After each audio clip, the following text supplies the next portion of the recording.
Hello good morning दोस्तों। आप सभी को आरबीआई स्टडी वाला में स्वागत है।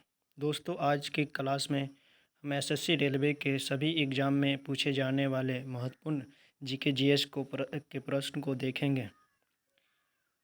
और ये वीडियो आपको अच्छा लगेगा तो आप लाइक करिएगा और चैनल को सब्सक्राइब कर लीजिएगा ताकि आगे आने वाले वीडियो आपको सबसे पहले पहुँचें। अतः आपका ज़्यादा समय न लेते हुए क्वेश्चन की ओर बढ़ते हैं। आपका पहला क्वेश्चन, भारतनाट्यम किस राज्य का शास्त्रीय नृत्य है?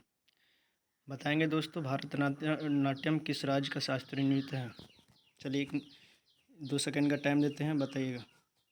भारतनाट्यम तमिलनाडु का शास्त्रीय नृत्य है। भारतनाट्यम कहाँ का शास्त्रीय नृत्य है? तमिलनाडु का। और उत्तर प्रदेश का क्या है? कथक है। उत्तर प्रदेश का शास्त्रीय नृत्य कथक है। और आंध्र प्रदेश का क्या है? कुचिपुड़ी।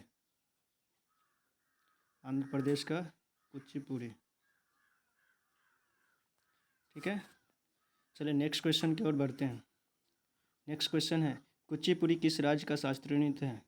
बताइएगा दोस्तों, कुचिपुड़ी किस राज्य का शास्त्रीय नृत्य है? कुचिपुड़ी आंध्र प्रदेश का शास्त्रीय नृत्य है। कहाँ के शास्त्रीय नृत्य है? आंध्र प्रदेश का शास्त्रीय नृत्य है।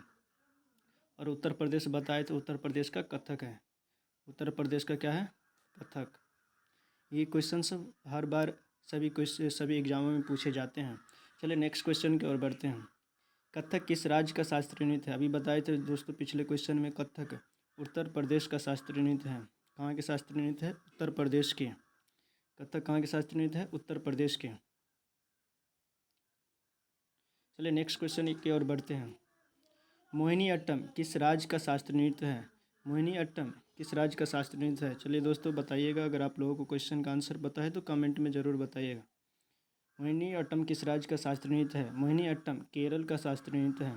मोहिनी अट्टम कहाँ के शास्त्रीय नृत्य है? केरल का। और केरल का एक और शास्त्रीय नृत्य है, वो है कथकली। क्या है? कथकली। कथकली। केरल का दूसरा शास्त्रीय नृत्य क्या है? कथकली। ठीक है, और तमिलनाडु का क्या है? भरतनाट्यम। भरतनाट्यम। ठीक है, चलिए नेक्स्ट क्वेश्चन की ओर बढ़ते हैं दोस्तों। पांचवा क्वेश्चन, तमाशा किस राज्य का लोक नृत्य है? तमाशा किस राज्य का लोक नृत्य है? बताइएगा दोस्तों, तमाशा किस राज्य का लोक नृत्य है? तो तमाशा महाराष्ट्र का लोक नृत्य है। तमाशा कहाँ का लोक नृत्य है? महाराष्ट्र का। महाराष्ट्र का और भी लोक नृत्य है, जैसे हो गया लावनी हो गया, ये सब पूछा जाता है हर बार, किसी न किसी एग्जाम में पूछा ही जाता है। लावनी हो गया, ये सब भी पूछा जाता है। चलिए नेक्स्ट क्वेश्चन की ओर बढ़ते हैं। डांडिया किस राज्य का लोक नृत्य है? डांडिया किस राज्य का लोक नृत्य है? बताइएगा दोस्तों, डांडिया किस राज्य का लोक नृत्य है? डांडिया गुजरात का लोक नृत्य है। डांडिया कहाँ का लोक नृत्य है? गुजरात का। गुजरात का लोक नृत्य है। महाराष्ट्र का भी बताए थे, लावनी है, लावनी। तमाशा हो गया। ठीक है, नेक्स्ट क्वेश्चन की ओर बढ़ते हैं। नेक्स्ट क्वेश्चन फिर से ये रिपीटेड क्वेश्चन है, कथक किस राज्य का शास्त्रीय नृत्य है? बताए थे इससे पहले दोस्तों, बताइएगा दोस्तों, कमेंट में बताइएगा कथक किस राज्य का लोक नृत्य है? कथक किस राज्य का लोक नृत्य है? बताइएगा दोस्तों, इससे पहले आप लोगों को बताए थे। चलिए, कथक उत्तर प्रदेश का लोक नृत्य है। कथक उत्तर प्रदेश या उत्तर भारत का भी हो सकता है, या उत्तर प्रदेश का लोक नृत्य है। चलिए नेक्स्ट क्वेश्चन की ओर बढ़ते हैं। नेक्स्ट क्वेश्चन, ओडिसी किस राज्य का शास्त्रीय नृत्य है? ओडिसी किस राज्य का शास्त्रीय नृत्य है? बताइएगा दोस्तों, आप लोगों को अगर क्वेश्चन का आंसर पता है तो कमेंट में ज़रूर बताइएगा। ओडिसी किस राज्य का लोक नृत्य है? ओडिसी, ओडिसी नाम से पता चलता है तो ओडिसी ओडिशा का शास्त्रीय नृत्य है। ओडिसी कहाँ का शास्त्रीय नृत्य है? ओडिशा का। उड़ीसा का शास्त्रीय नृत्य है। उत्तर प्रदेश का क्या बताए थे दोस्तों? कथक। उत्तर प्रदेश का क्या है? कथक। ठीक है, महाराष्ट्र का लोक नृत्य क्या बताए थे? तमाशा। ये याद रखिएगा दोस्तों, तमाशा। तमाशा हो गया, लावनी हो गया, ये सब महाराष्ट्र का लोक नृत्य है। ठीक है, और गुजरात का क्या था? गुजरात का था डांडिया। डांडिया। गुजरात का क्या था? डांडिया। इस क्वेश्चन में अगर किसी को कोई इससे पहले वाले या इस क्वेश्चन में किसी भी प्रकार की दिक्कत हो तो कमेंट करेंगे। चलिए नेक्स्ट क्वेश्चन की ओर बढ़ते हैं। शास्त्रीय किस राज्य का शास्त्रीय नृत्य है? शास्त्रीय किस राज्य का शास्त्रीय नृत्य है? अब आप लोगों को क्वेश्चन का आंसर पता है तो ज़रूर बताइएगा दोस्तों। शास्त्रीय किस राज्य का शास्त्रीय नृत्य है? तो शास्त्रीय असम का शास्त्रीय नृत्य है। किस कहाँ का शास्त्रीय नृत्य? असम का। उड़ीसा का क्या है? ओडिसी है। उड़ीसा का शास्त्रीय नृत्य क्या है? ओडिसी है। इससे पहले बताए थे। उड़ीसा क्या है? ओडिसी है। उड़ीसा का शास्त्रीय नृत्य ओडिसी है। और उत्तर प्रदेश का कथक। पिछले क्वेश्चन में भी बताए थे। उड़ीसा क्या है? सॉरी, उत्तर प्रदेश का क्या है? कथक। ठीक है। अच्छा, ये शास्त्रीय नृत्य सबसे मतलब लेटेस्ट है। ठीक है। अभी टोटल शास्त्रीय नृत्य कितना हो गया? संस्कृत मंत्रालय के अनुसार 9 है और लोक संस्कृत मंत्रालय के अनुसार 9 है और नाट्य शास्त्र के अनुसार 8 है। चलिए नेक्स्ट क्वेश्चन की ओर बढ़ते हैं। नेक्स्ट क्वेश्चन, भारत का, अब कुछ ज्योग्राफी का भी क्वेश्चन है। भारत का सबसे बड़ा कृत्रिम झील कौन सा है? दोस्तों आप लोगों को क्वेश्चन का आंसर पता है तो ज़रूर बताइएगा। भारत का सबसे बड़ा कृत्रिम झील कौन सा है? चलिए कुछ समय आप लोगों को देता हूँ। इस क्वेश्चन का आंसर अगर पता है तो आप लोग बताएंगे।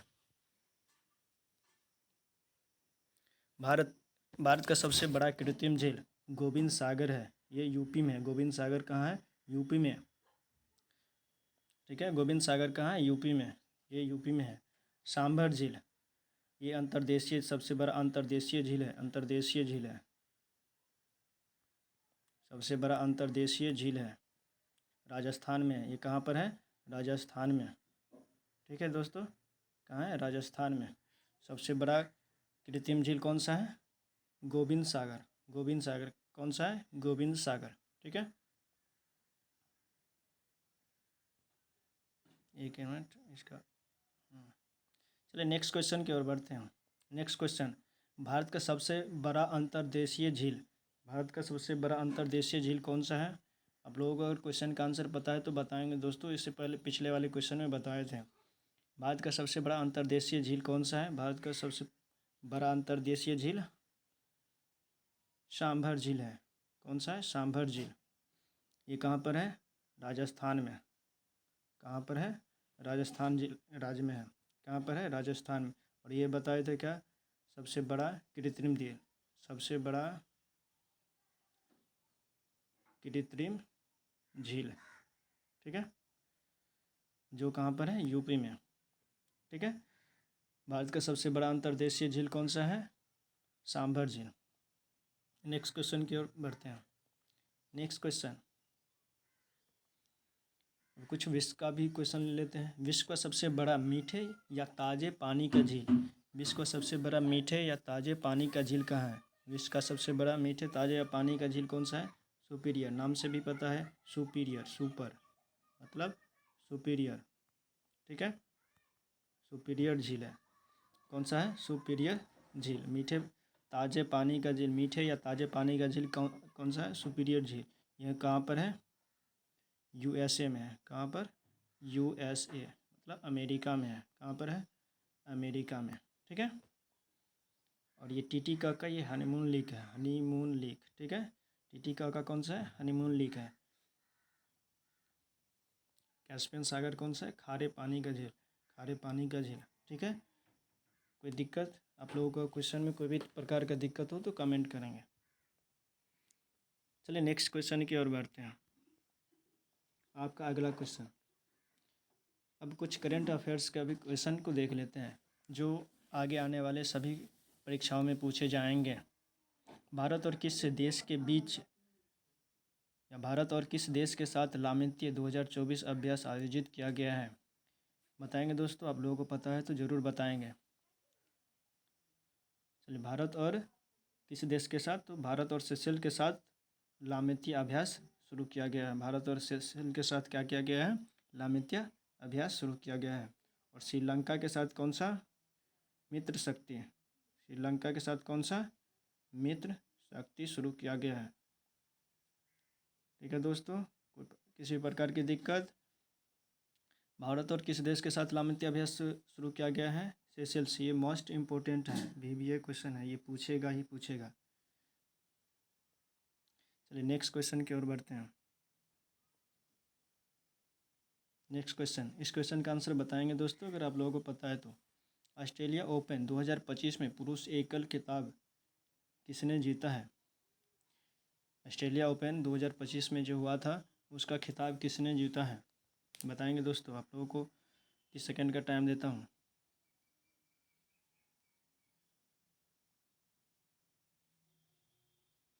चलिए दोस्तों, इसका आंसर हो जाएगा C Jannik Sinner. Jannik Sinner. Australia open 2025 में पुरुष एकल खिताब किसने जीता है? Jannik Sinner.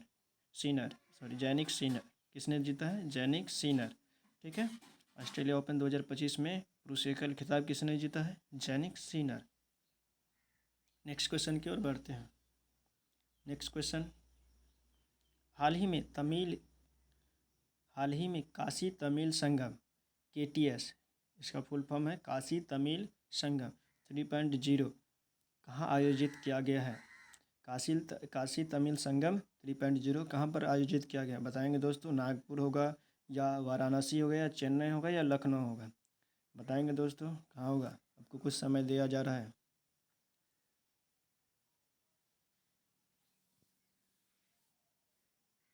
चलिए दोस्तों, काशी तमिल संगम 3.0 कहाँ आयोजित किया गया है हाल ही में? वाराणसी में। कहाँ पर? वाराणसी में। वाराणसी कहाँ है? यूपी में है। यूपी में। ठीक है। ये कहाँ किया गया है? वाराणसी में किया गया है। काशी तमिल संगम कहाँ पर किया गया है? वाराणसी में। ठीक है। चेन्नई क्या है? तमिलनाडु का कैपिटल। तमिलनाडु की राजधानी क्या है? चेन्नई है। और लखनऊ क्या है? यूपी की कैपिटल। यूपी का कैपिटल। यूपी की राजधानी क्या है? लखनऊ है। ठीक है। चलिए नेक्स्ट क्वेश्चन की ओर बढ़ते हैं। आपका अगला क्वेश्चन, भारत के 52वें मुख्य न्यायाधीश कौन बने हैं? भारत के 52वें मुख्य न्यायाधीश किसे नियुक्त किया गया, कौन बने हैं? बताएंगे दोस्तों। आप लोगों को क्वेश्चन का आंसर पता है तो ज़रूर बताएंगे। भारत के 52वें मुख्य न्यायाधीश BR गवई है। कौन सा है? BR गवई है। ठीक है। कौन सा है? BR गवई नियुक्त किया गया है। और ये पहला मुख्य न्यायाधीश है। फर्स्ट मुख्य न्यायाधीश है। ठीक है। भारत के 52वें मुख्य न्यायाधीश कौन सा है? BR गवई। आंसर हो जाएगा C। ठीक है। और पहला कौन सा है? HJ कनिया। ठीक है। और 91 कौन सा है? 51वां कौन सा है? संजीव खन्ना। ठीक है। कोई दिक्कत? आप लोग किसी भी प्रकार का दिक्कत होगा तो कमेंट में ज़रूर बताएंगे। चलिए नेक्स्ट क्वेश्चन की ओर बढ़ते हैं। नेक्स्ट क्वेश्चन, हाल ही में नक्शा पहल NAKSHA नक्शा पहल किसने शुरू किया है? किसने शुरू किया नक्शा पहल? बताएंगे दोस्तों। अमित शाह ने किया है या शिवराज सिंह चौहान ने किया है या योगी आदित्यनाथ ने किया है या राजनाथ सिंह ने किया है? बताएंगे दोस्तों। नक्शा पहल किसने शुरू किया है? ये VBI क्वेश्चन ये पूछेगा ही पूछेगा, मोस्ट इम्पोर्टेंट है। बताएंगे दोस्तों। तो नक्शा पहल शिवराज सिंह चौहान ने शुरू किया है। किसने शुरू किया? शिवराज सिंह चौहान। आपका आंसर हो जाएगा B। नक्शा पहल किसने शुरू किया है? शिवराज सिंह चौहान ने। किसने शुरू किया है? शिवराज सिंह चौहान ने। चलिए नेक्स्ट क्वेश्चन की ओर बढ़ते हैं। कुछ पॉलिटी का क्वेश्चन ले लेते हैं आर्टिकल से रिलेटेड। शोषण के विरुद्ध अधिकार किस अनुच्छेद में है? ये आप लोगों को पता हो सकता है। बहुत ही इम्पोर्टेंट क्वेश्चन है, VBA है, ये पूछेगा ही पूछेगा। आगे आने वाले सभी परीक्षाओं में पूछने वाले हैं। शोषण के विरुद्ध अधिकार किस अनुच्छेद में है? बताएंगे दोस्तों। शोषण के विरुद्ध अधिकार किस में है? आर्टिकल 23 में है। किस में है? आर्टिकल 23 में है शोषण के विरुद्ध अधिकार। ठीक है। 15 में क्या है? धर्म, जाति, लिंग, स्थान, इन सभी के आधार पर भेदभाव नहीं किया जाएगा, इसके बारे में बताया गया है। और 14 क्या है? आर्टिकल 14 समानता का अधिकार, विधि के समक्ष समता। आर्टिकल 14 क्या है? विधि के समक्ष समता, या विधि के समक्ष सभी बराबर, विधि के समक्ष समता। ठीक है। और 19 क्या है? 19 अभिभाषण की स्वतंत्रता, बोलने की स्वतंत्रता, बोलने की आज़ादी, प्रेस की स्वतंत्रता, ये सब सारा 19 में है। यहाँ तक आपको किसी भी क्वेश्चन में किसी प्रकार की कोई दिक्कत, अगर कोई दिक्कत है तो ज़रूर कमेंट करेंगे। इस क्वेश्चन का आंसर क्या हो जाएगा? शोषण के विरुद्ध अधिकार, आर्टिकल 23। ठीक है। चलिए नेक्स्ट क्वेश्चन की ओर बढ़ते हैं। किस अनुच्छेद को संवैधानिक उपचारों का अधिकार कहते हैं? बताएंगे दोस्तों, किस अनुच्छेद को संवैधानिक उपचारों का अधिकार कहते हैं? चलो आपको 2 सेकंड का टाइम देते हैं। आर्टिकल 32 को संवैधानिक उपचारों का अधिकार कहते हैं। आर्टिकल 32 बहुत ही इम्पोर्टेंट है। आर्टिकल 32 क्या है? बहुत ही इम्पोर्टेंट है। संवैधानिक उपचारों का अधिकार किसे कहते हैं? आर्टिकल 32 को। आर्टिकल 15 पिछले क्वेश्चन में बताए गए थे, क्या? धर्म, जाति, स्थान, मूल, ये सब के आधार पर भेदभाव नहीं किया जाएगा। आर्टिकल 23 क्या था? शोषण के विरुद्ध अधिकार। ठीक है। और 19 क्या था? बोलने की स्वतंत्रता, बोलने की स्वतंत्रता। ठीक है। प्रेस की स्वतंत्रता इसी में है, झंडा फहराने की स्वतंत्रता इसी में है। ठीक है। चलिए नेक्स्ट क्वेश्चन की ओर बढ़ते हैं। आपका अगला क्वेश्चन, किस अनुच्छेद में पंचायतों का प्रावधान है? पंचायतों का प्रावधान किस अनुच्छेद में है? ये भी वीडियो है, ये भी पूछे जाते हैं बहुत सारे एग्जाम में। किस अनुच्छेद में पंचायतों का प्रावधान है? पंचायतों का प्रावधान आर्टिकल 40 में है। आर्टिकल 40 में क्या है? पंचायतों का प्रावधान। आर्टिकल 32 में क्या है? संवैधानिक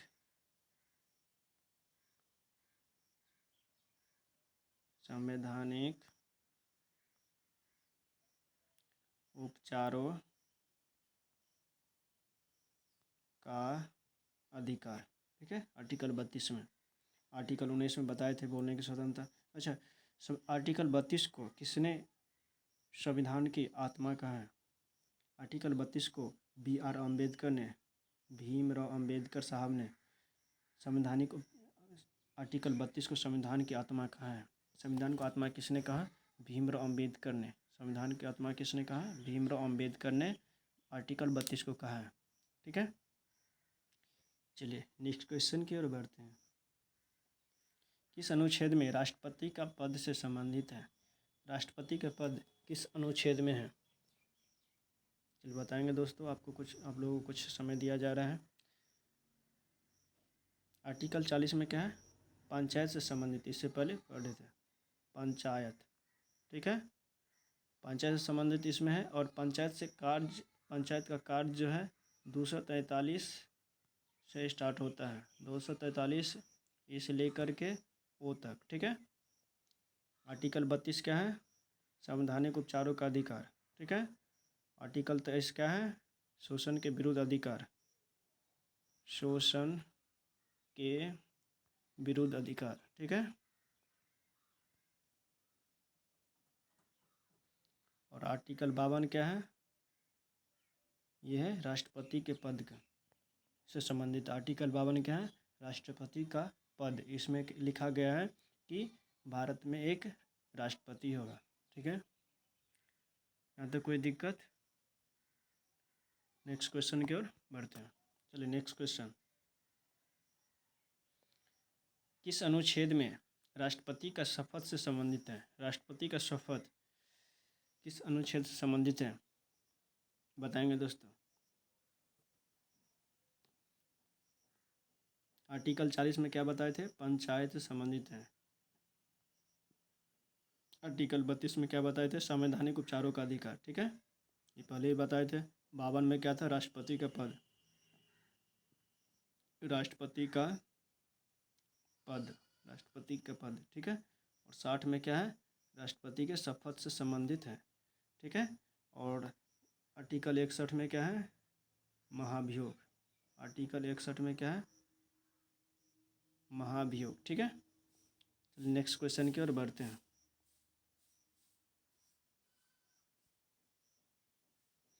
किस अनुच्छेद में राष्ट्रपति पर महाभियोग से संबंधित है, किस अनुच्छेद में राष्ट्रपति पर महाभियोग से संबंधित है, चलिए बताएंगे दोस्तों। कुछ समय 2 सेकंड का समय दिया जा रहा है, आप लोग बताएंगे।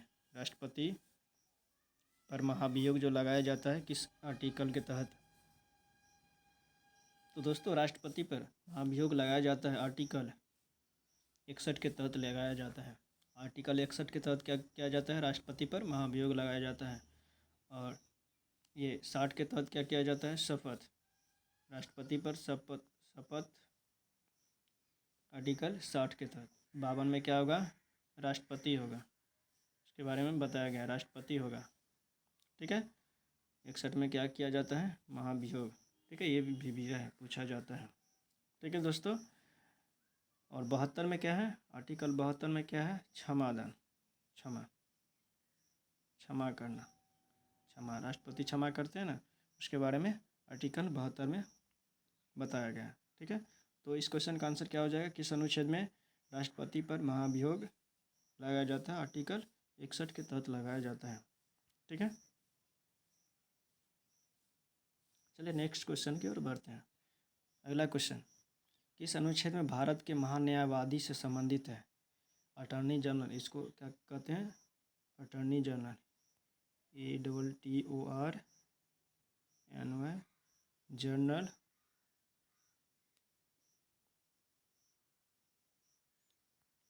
ठीक है, महान्यायवादी से संबंधित है, किस अनुच्छेद में भारत के महान्यायवादी से संबंधित है, बताएंगे दोस्तों। आप लोगों को ये क्वेश्चन का आंसर याद होगा, कमेंट में बताएंगे। 61 में क्या है, महाभियोग। ठीक है, 61 में क्या है, राष्ट्रपति पर महाभियोग लगाया जाएगा। 52 में क्या होगा, राष्ट्रपति के पद के बारे में बताया गया। 32 क्या है, संवैधानिक उपचारों का अधिकार। ठीक है, और आर्टिकल 76 क्या है, तो आर्टिकल 76 क्या हो जाएगा, महान्यायवादी से संबंधित है। आर्टिकल 76 क्या है, महान्यायवादी, भारत के महान्यायवादी से संबंधित कौन सा आर्टिकल है, आर्टिकल 76। आर्टिकल 76 क्या है, भारत में एक क्या होगा, महान्यायवादी होंगे। ठीक है दोस्तों, चलिए नेक्स्ट, ये क्या है, संघ से रिलेटेड है। चलिए नेक्स्ट क्वेश्चन की ओर बढ़ते हैं।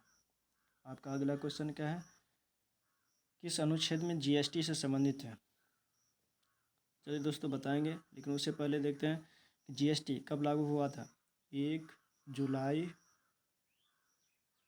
2017 को कब लागू हुआ था, GST 1 जुलाई 2017 को लागू हुआ था। ठीक है दोस्तों, और ये किस आर्टिकल से संबंधित है, किस आर्टिकल में आता है। GST का फुल फॉर्म क्या होता है दोस्तों, goods and service tax, goods and service tax. ठीक है दोस्तों, GST का रेट क्या है,